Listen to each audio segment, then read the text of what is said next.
akkuma viidiyoo tana bantetti rakkoon ta'e hundi furmaata argattu. Akkuma aamiin jettetti rabbiin siif haa qeebalu du'aa'ii ta'e hunda. Akkuma sheer gootetti khayriin ati firraa quban qabne hundi kara kee sheeraa godhamtu. Rabbiin subhaanahu wa ta'ala cinqii rakkoo gadda hiraar jalaa rabbi najaasi haa baasu. Ammumatti riskii barakaa qabdu rabbi siif kannee si haa gammachiisu. Riskii khayriin hojjettu qabeenya maallaqa guddaa tan barakaa qabu ka khayriin hojjettu karraa sadaqattu kan gartee bultii ittiin jaarrattu ka jireenya kee ittiin oofattu ka Makkaa Madiinaa ittiin ziyaarattu ka rahima kee ittiin maxxanfattu kan dhabaa nama gartee harka qalleeyyii ittiin gargaartu rabbi siif kannee si haa gammachiisu. Ilmaan diiniin si haa gammachiisu. Umrii barakaa qabdu rabbi si haa gammachiisu. Fayyaa guutuu rabbi si haa gammachiisu. Yaa ka dhukkubsattu ammuma rabbi si haa fayyisu. Yaa ka quraanii si jabaate ammuma rabbi si haa laaffisu. Rabbiin ammumatti si haa laaffisu. Ka barnoonni si jabaate rabbi ammuma si haa laaffisu.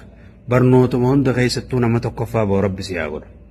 Nama barnoota san keessa tokkoffaa ba'ee barnoonni san isa fayyadu rabbi si haa godhu. Barnoota barakaa qabu rabbi isin haa barsiisu. Hamaa fi hamtuu rabbi isin irraa qabu. Nama hamtuu isinii yaadu ka khayrii ta'e isin hin feene rabbi isin irraa qabu. Siiriin sin arkin.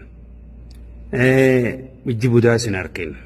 Warri falfalaan deemu, warri siiriin deemu, warrummaan gartee hamtuu adda addaatiin deemu hundaa'uu rabbi isin garsiisin. Rabbi isin irraa qabu. Warra bultii teessan facaasu. Jetteen isin jidduu deemu rabbi isin irraa qabu. Jireenya keessan keessatti bultii teessan keessatti hamtuu rabbi isin irraa qabu.